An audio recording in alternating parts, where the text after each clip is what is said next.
Okay, so I have Natalie Franke on with me for the podcast, and I can't even begin to tell you how excited I am because I have known you for a really long time, but we've kind of been so busy we haven't had a chance to connect. Look at you. Look at all the things you're doing. Every time I see you online and the next book that's coming out, I'm like, oh man, I got to talk to her. She has such great advice. And also, you just got the energy that everybody needs to succeed. So, welcome to the podcast, Natalie. Thank you so much for having me. And the feeling is very mutual. I have loved getting to follow your journey over the last couple of years and just seeing how many people you impact and how you've evolved. And it's inspiring and just amazing. So I'm honored to be here and just really grateful to have met you so early in my own career. We've kind of been doing business in parallel for so long. It's a gift. It really is. It is so exciting too. And it meant so much to me in those early years to find other, well, I would say other people, because it wasn't just women. We were women and men who were rising together with the Rising Tide Society, which you started, and it just took off like wildfire. It was amazing. But those few early years for me were so formative because I was able to connect with other people doing what I do. Now, we all had different industries, but running our own business, what kind of wild, crazy idea is that to run your own business and yet be so determined to make it happen? I know. And what's interesting too, is even from that moment, so if we rewind, maybe let's say a decade ago, it wasn't quite a decade, but not far from it. About 8 years ago, we started Rising Tide. So about a decade. From that point to where we are today, what's really interesting too is just how much has changed, like how much the business world has changed. I saw a stat, because I'm a nerd, I've been digging into some of the recent research, that nearly half of all millennials had a side hustle or freelanced last year.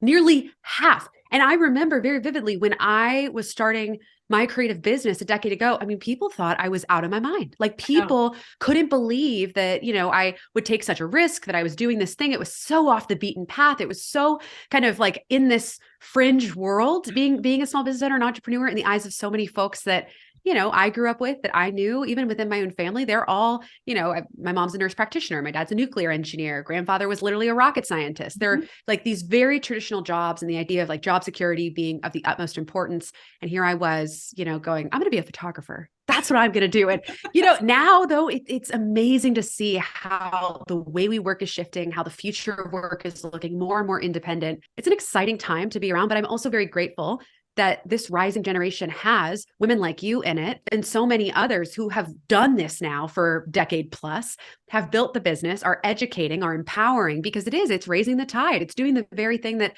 you and I talked about all those years ago, and sharing our values of saying, look, we don't have to be competition. We can all support each other. We can, encourage and fight for one another, and make this a bigger possibility for more people, make it more accessible to become an artist, to become a creative, to be prosperous and profitable in doing so.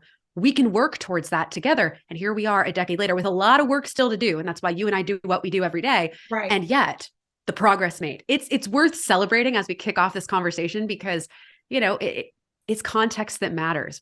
It really is. I love that you're a stats nerd, because I always follow that when you're like putting these stats out. I'm like, save this post.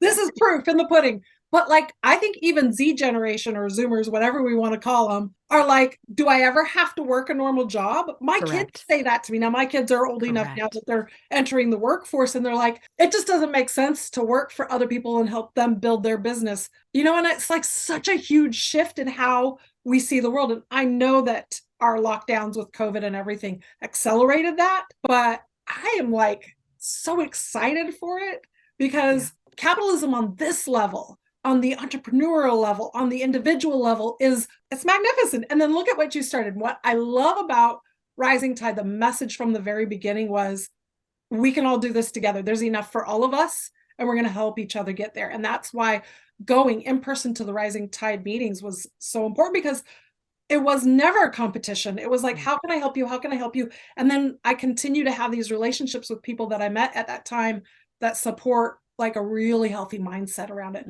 It's abundant. Yep, I mean, when you finally realize that wealth, abundance, success in business is not pie, there's enough for all of us, then it's like, oh, we can all do this. Look at us thrive together. I love that. I always say pizza. So I'm laughing because it's so funny. We use very similar concepts. I always say like success isn't a pizza where the slices, there's 12 slices on the table. And once somebody else takes a slice, there's less for you. No, success is a pizza oven.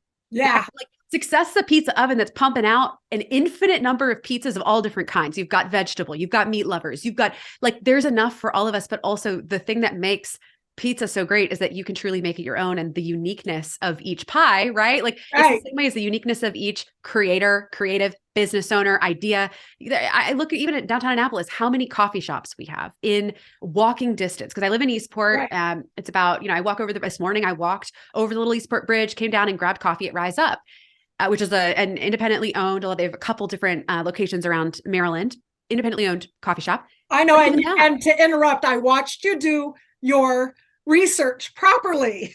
Oh God. Testing them all out in the fall. And I was like, oh, this is so awesome. Where is the best? We're going to make, by the way, I'm going to make that a thing. I am determined to create like a guide that anyone can use for their hometown where like I'm a big sucker, by the way, for folks who don't know what we're talking about, I'm a big sucker for fall lattes. I love a good fall latte. And I won't get into like my feelings around pumpkin spice and how it's been villainized because when women take pleasure in something, it's villainized. I won't go there. Okay. But what I will say is that I love fall lattes and I love supporting independent business. We share that value of like wanting to support small business and independence. And anyway, basically last fall, I made a mission to try as many fall lattes at as many independent coffee shops in my hometown and around the Maryland area as I could. Anytime I was anywhere, I would research like, where are the independent shops and what are their lattes and what should I try? And I started sharing it on social media and ranking them. And the rankings, the funny part is like, those rankings really weren't the point of what mattered. It was the fact that was like this vehicle, this catalyst for conversation that other people were having. We're like, wait, I don't just need to go to the big, coffee shop with the mermaid on the side. No hate there. They do offer fertility benefits for their employees, which is they're one of the only ones in the country. So I have a lot of love for that mermaid brand, but what I am saying is the fact that it sparked a conversation. And so, yes, like there's more than enough room. You can have 15 coffee shops and all of them offering different things, whether that's the community, the ambiance, the actual brews of coffee, the way you feel when you walk through it's different in every single space.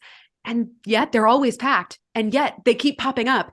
And I think it's like a good reminder to all of us that once one coffee shop pops up, it doesn't mean there can't be more. And it doesn't mean that actually when that one coffee shop is crowded, it's proof, it's market validation, right? That more can rise up and, I agree. But why do we feel this? I have clients that come to me and they're like, well, I want to make an art course, but hasn't it already been done? I'm like, yeah, a lot of times. Isn't that great? Because then we know that people want art courses. But do you ever hear someone say, well, I want to be a doctor, but hasn't it already been done? But we need more. And there's always a need for it. How many number one movies can there be? Actually, it's unlimited. How many can do great in the box office? It's just if you've driven the demand and you've created something amazing, people want it. Yes, right? Absolutely.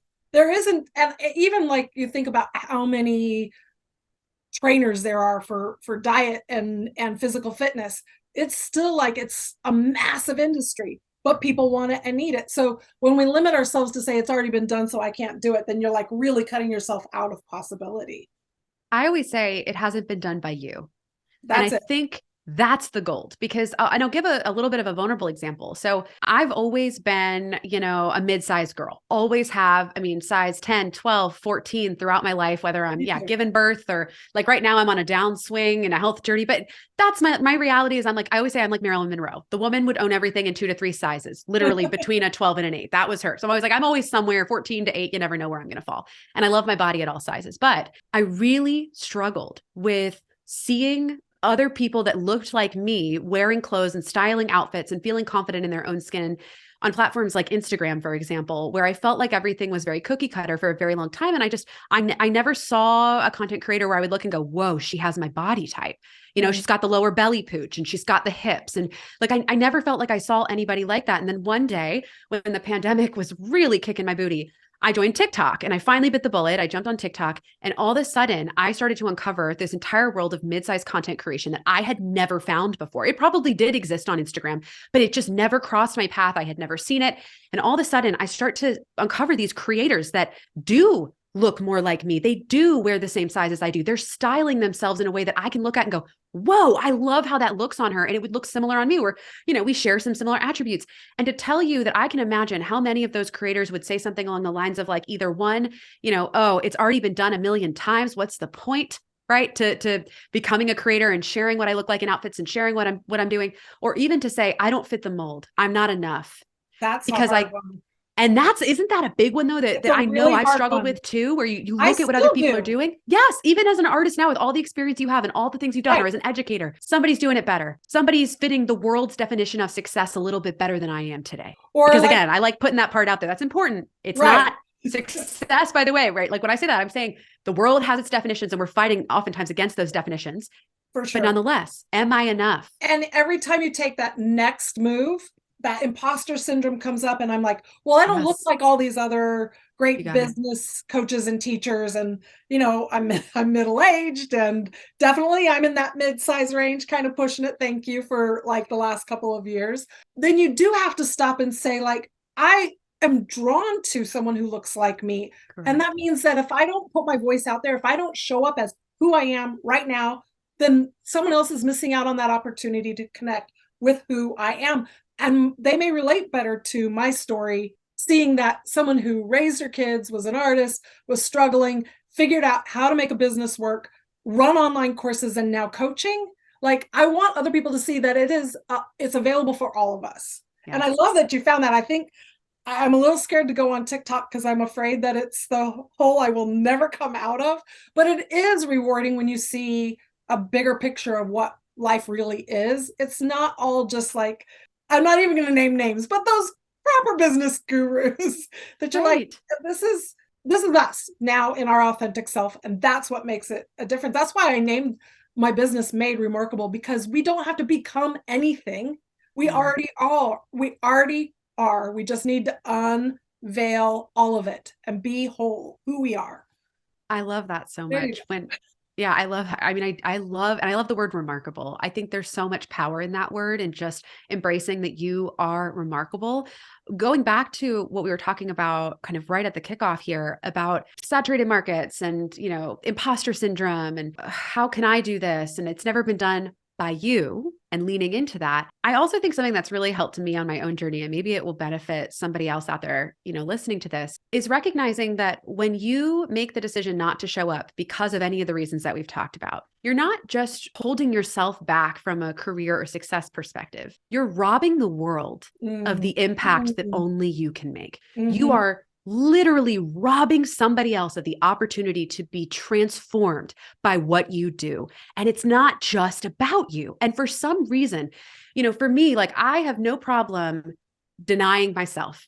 I really don't. Actually, this is an issue I'm working on. A lot of unlearning being done here. But I am the hardest boss I will ever have. I'm the meanest boss I will ever have. Right. Barbara Corcoran posted on her Instagram. She said, it's not, the work you do isn't what distinguishes, like, how much you enjoy it. It's who you're working for. Like the toxic kind of boss mentality. And my immediate thought was, small business owners, independents, like, we have to be nicer to ourselves. Yeah. And I say all of that to say, like, when we, are thinking about, oh, I can't show up because I'm worried about, what other people are going to think, or I'm concerned about the fact that it's already been done, or whatever it is. And I'm willing to doubt myself, and I'm willing to push myself back into the shadows, and I'm willing to do all those things. The minute for me that I flipped that mentality and I said, you know what, it's not even about me. When I choose not to show up out of fear, when I choose to hold back and to make myself smaller and to not take up space and to not bet on me and to not believe that I am capable, when I do all of those things, yeah, I'm harming myself. There's no doubt there. I'm holding myself back. There's no doubt there. But what I'm also doing is I am robbing this world of the opportunity to know the impact that only I can make. And if you're listening to this, it is the exact same.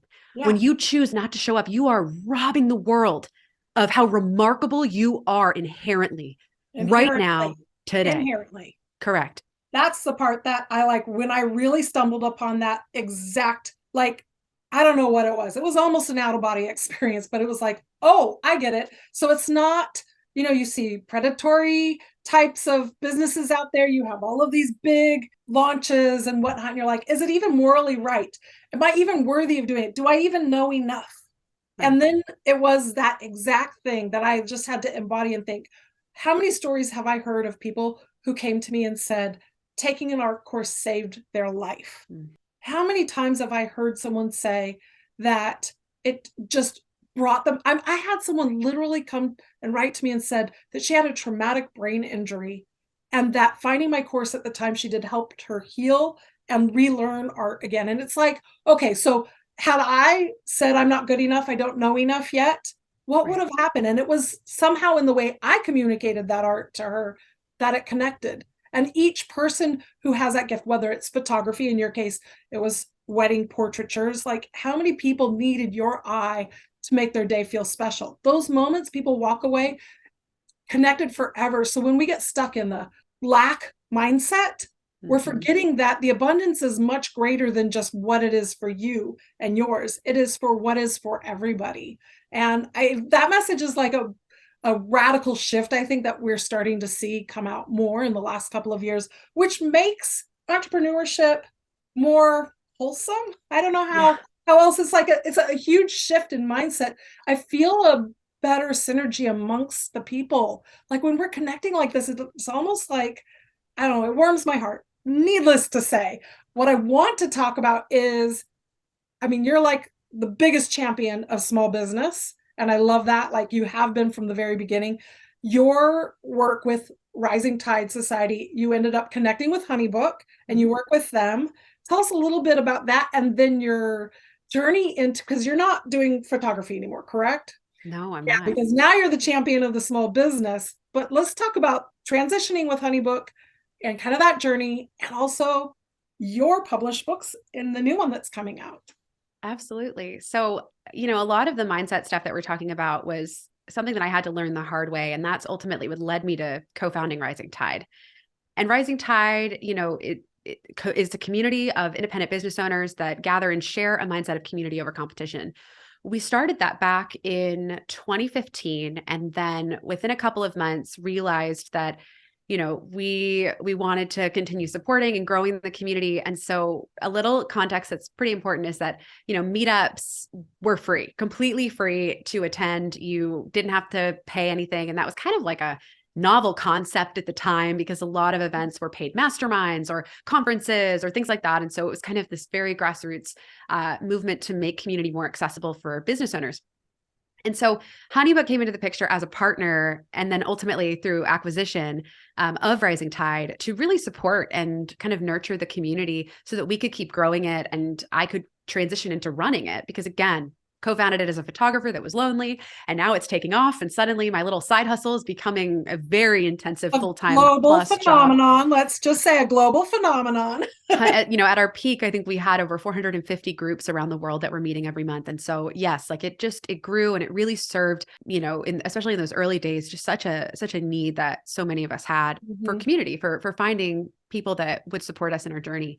And so HoneyBook acquired Rising Tide, and that brought me into the tech world and into an entirely different space. I went from being the independent business owner to then seeing what other companies, HoneyBook, and then, other brands like HoneyBook were doing to support this shift in how people are working, this future of work that we've talked about, this, larger change that was happening. And it was almost like I got to see two sides of the coin. I, for the past 7.5 years now have been at HoneyBook.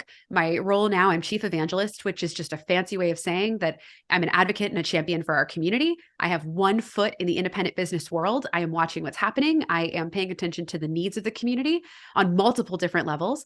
And then I've got one foot inside of HoneyBook, inside of the company, and informing them about like, hey, this is what the community needs. Here's what the future is going to look like for us. Here are the challenges with the platform. Here's what I'm hearing, to kind of be a bridge, but ultimately help us to support and advocate. And so it was a really interesting shift for me, again, going from running a business, being a business owner, and I still run businesses and I still am a business owner. That hasn't changed. I still do that on the side, but taking a step into kind of like this entirely new world of tech, where when there's a problem, we can actually fix it with technology. It was like a novel concept to me that, we can create something that's never existed before and meet needs that have never really been met before, that have just been accepted pain points, a status quo that we've just embraced as a business owner and said, that's how it's always been. I guess that's how it'll always have to be. And, the past 7.5 years have taught me, no, actually, it doesn't have to be that way. What if, we could imagine something different? And so that's been the journey. And, amidst that time, like within the spectrum of those 7.5 years, a lot of personal things have happened too. I went through brain surgery to remove a benign brain tumor. 6 months after that, I got cleared to start fertility treatment. I, since then, have gone through IVF. I've had 2 little babies, I have 2 toddlers at home. I moved across country to San Francisco, then moved back to Maryland when I found out I was pregnant with that miracle baby I never thought I would get to have. Wrote 2 books. One, Built to Belong, that came out 2 years ago on the same date that your book came out. We were like twins launching our little book babies into the world. Our book babies. Yes. And then another one that is coming out in August called Gutsy, that's all about learning to live with bold, brave, and boundless courage. And it talks a lot about, my learnings and how to live a brave life. And so a lot has unfolded in those 7.5 years. And I'm really grateful for it. I'm really grateful that it's positioned me to continue to do the work I love every day, which is advocate for business owners.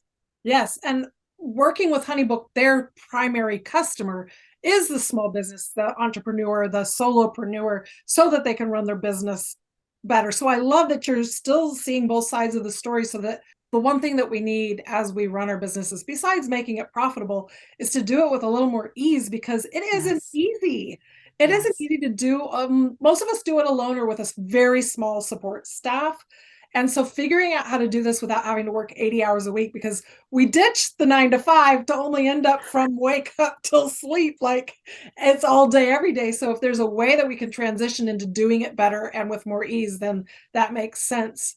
But tell me a little bit, like Built to Belong makes sense because of Rising Tide and your definite message of community and support. But tell me more about Gutsy. Like, this is it. This is what we really need. Like, we all are craving this. So you are on the pulse, obviously, of where we're at.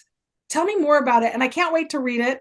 I'm definitely going to be, hopefully by the time even when this podcast comes out, I'm going to at least have dipped my toe into this, because it's what we need. We need that to nurture ourselves right now, to like really pull ourselves out of the shell of the last 2-3 years. Oh my goodness, it's been 3 years since our big shutdown life. I know. Gutsy as a concept came from something quite simple. Actually right prior to the pandemic, in the end of 2019, beginning of 2020, my husband and I, we sold our house. We packed up, at the time, my son, who was 10 months old, into the back of a Suburban, and we started driving across the country and just meeting with business owners in our community. We hugged, I think at that point, maybe 1,200 people from January 1st through March 5th, when we ended up hearing about this thing called COVID and having to fly back to Maryland.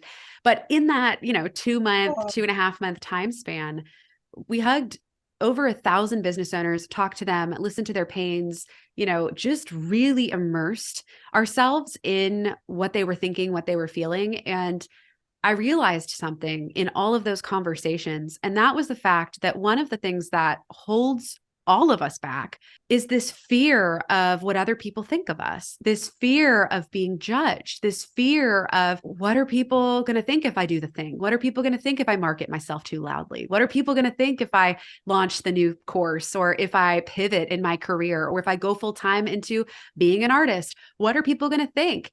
And I just kept hearing over and over again, these little, and again, the way we talk about it varies. Even the way we describe our fears vary. So you'll hear people say something like, oh gosh, I could never get on camera and do Instagram reels. I could never get on TikTok and point and dance. It's funny because you hear that and you're like, yeah, it's not for everybody. But then if you were to ask why, and you keep asking why, you kind of can get all the way down to the point where it's like, I don't want to look awkward and stupid, and people are going to judge me, and they're going to think less of me, or they're going to, just, it keeps boiling down to this idea of like, how other people view me is determining how I live my life to such a degree that I'm no longer living it.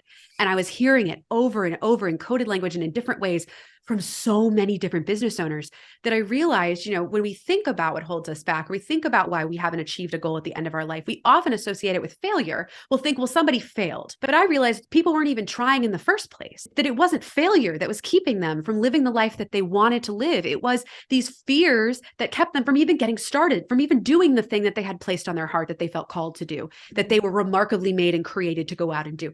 And So Gutsy is a book about acknowledging that the way your brain is wired, the way that you are completely created right now, as you're listening or watching this, it is such that you will always care about what other people think of you. You will.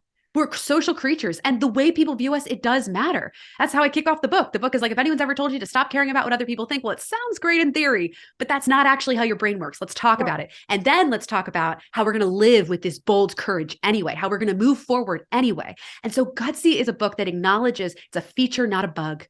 We're not broken because we care. That is how we're wired. So we have a choice where we can live our life so afraid of letting other people down that we let ourselves down in the process, or we can live our life set up to make ourselves proud in the pursuit of how we move forward. And I'm so excited about this book because I do feel like Built to Belong was the book that many people expected me to write based on the work that I was doing. Gutsy is the book that I needed to write, not just for myself, because I need those words and I've needed those words. I'm 32. I've needed those words my entire life. It's like what I've learned in the past 3 decades that I've been on this planet, but I wrote them for my 2 kids. Like I wrote Gutsy for Huey and Harlow. I wrote Gutsy because I want my children to know, I want my children to know that they were created to do extraordinary things and that they need to go out and do those things. And that is going to be hard, and it is going to require them to be brave, and it is going to require them to move forward with the knowledge that some people are going to judge them and criticize them and not understand how they think differently maybe, or why they show up differently. I'm neurodivergent, and I say this a lot.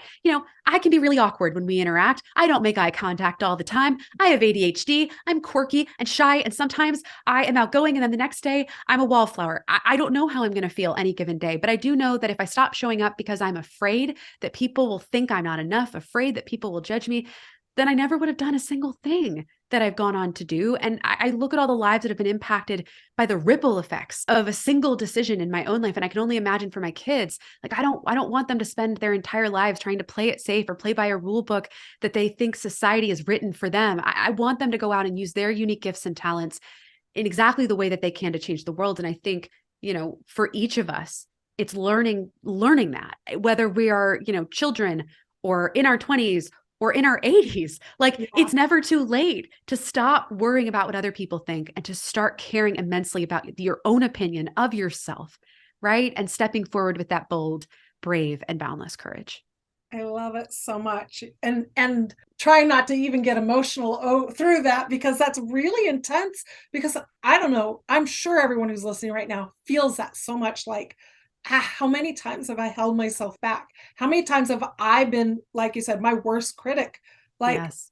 For me, I'm like too loud, too bossy, I interrupt all the time. I'm like opinionated. But when I finally stopped and realized that that's what gave me the superpowers, if you will, to do what I'm doing. That's what gives me this vision and clarity to be able to help and serve other people. And it's not bad or wrong. The people who appreciate that show up and connect with me. I'm not going to be for everyone. And I know you've probably heard this a million times, but it's one of my favorite quotes. You could be the most beautiful, juiciest peach in the world, and some people just don't like peaches. So really, we're always going to care what other people think and say because we are wired that way. But sometimes we just, like you said, you have to be gutsy and move past it anyway. For sure. What an amazing message. It's super exciting. What advice can you give somebody who's just starting out now, like ways that they can step out, making that path for themselves in business as a solopreneur? What would you say? Like, where do we start? Oof. So I think the first thing that I would say is you've got to reframe your relationship with failure right off the bat. And I mentioned failure a lot throughout my book, but for a very tactical kind of example for the sake of someone listening, what I would say is, stop thinking of failure as an ending and start embracing it as an inevitable part of success, right? You will fail so many times in the course of your career, and in your life. I mean, gosh, as a parent, I would call my mom yesterday and I was like, I'm failing at this and I'm failing at that. And my mom's like, welcome to parenthood. Like that's how this works. You kind of fail your way forward. And so I say that to say, you've got to embrace the fact that you're going to fail. And the moment you start to reframe that relationship with failure and you embrace it, you get excited about it because on the other side of failure is a learning, not an ending. And you keep leaning into that mentality, you will succeed. Because again, it's just remaining curious and remaining able to adapt and grow and innovate and change. And so that's the first thing, really reframe your concept of failure. I was going to say my very best lessons have come from how many times I've failed.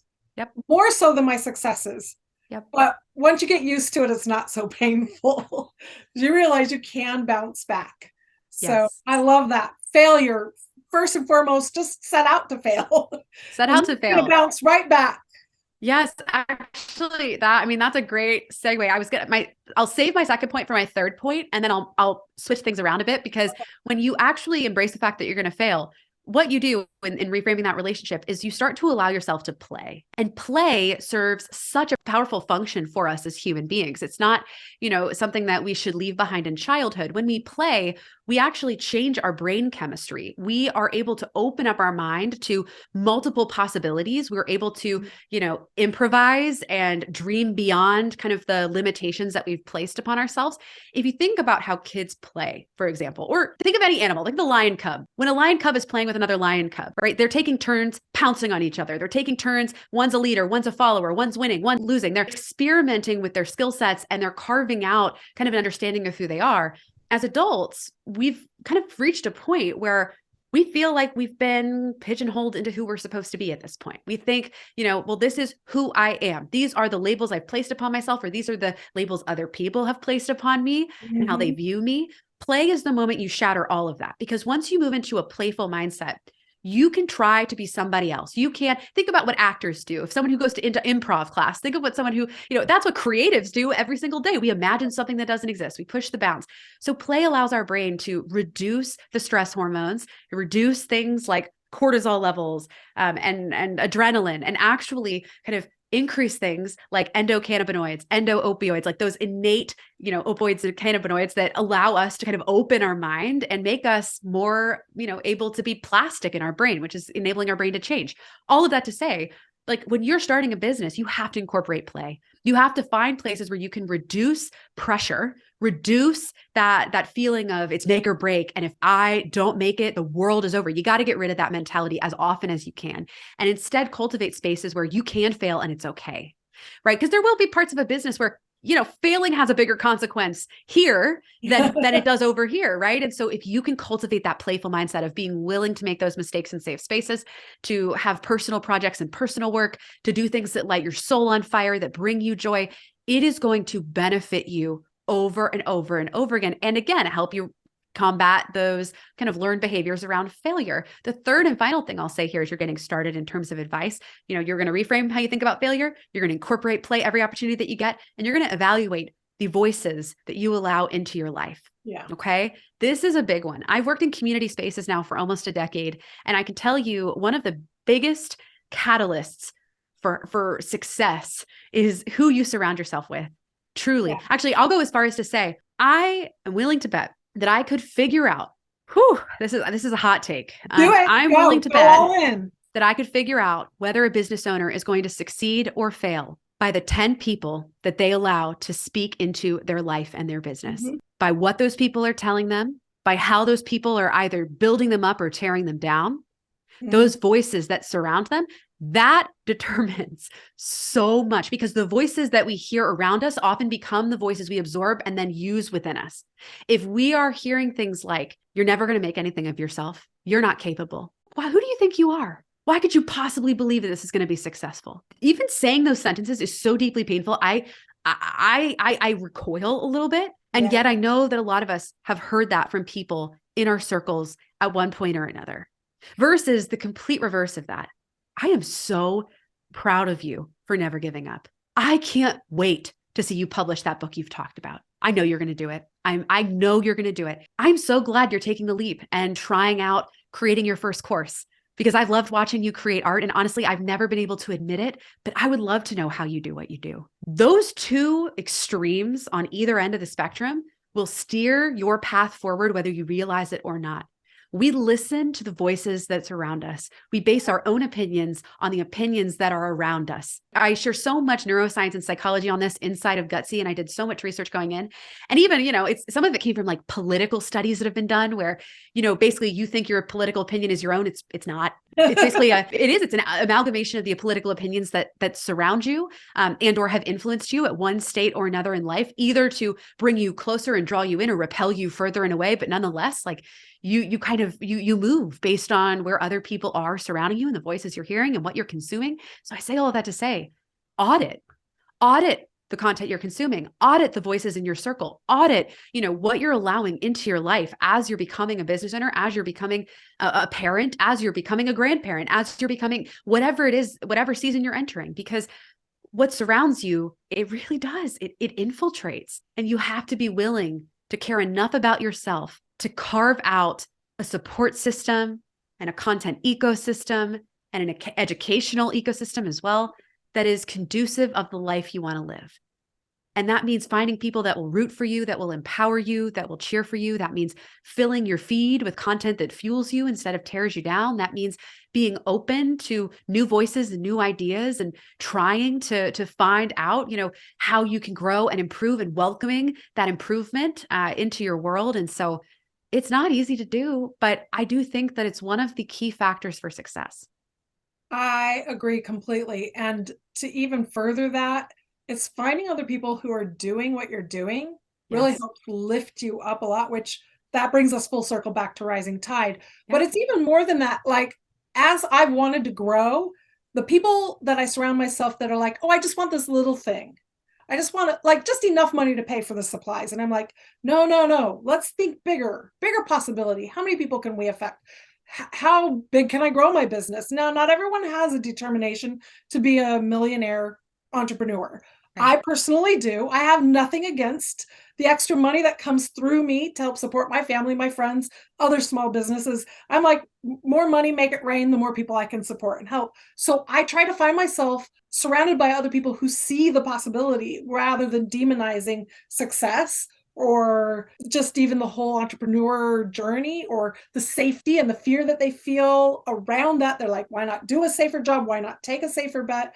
Those kinds of things hold you back. So then when you find your group, your people who have similar goals, that energy actually feeds you to do more and be better, and also keep you from feeling so lonely while you're doing it. Absolutely. Yeah, that's been a really big key to me. And that's why I sought out Rising Tide from the beginning, is I knew I needed to be around people who were ambitious to do what I wanted to do. And now I continue to fuel that by finding those people. And for the most part, I feel very fortunate that my family has given me the kind of support and encouragement that I want. Even my father, I remember one day, I'm like, my goal is to just make 6 figures. He goes, why not $1 million? And I'm like, I don't know, because that's scary. Then I'll have more responsibilities. He's like, you got to stop thinking that way. It was like a real good encouragement. I come from an entrepreneurial artist father, so he already saw that potential. And I love that idea, but definitely get over just be prepared to fail. Play, curiosity, experimentation. That's when the business becomes fun. Yes. And also you're going to probably stumble on something magical that you didn't even know existed. Oftentimes true. And then surround yourself by good voices, because man, you're right. We internalize that so much. I love those points, are so important. All right. I love to wrap up my podcast interviews with my favorite question to ask, and we can go as big or as little as you want. But what, Natalie, is your big audacious dream? Ooh, my big audacious dream is to fundamentally transform the way that the United States serves business owners.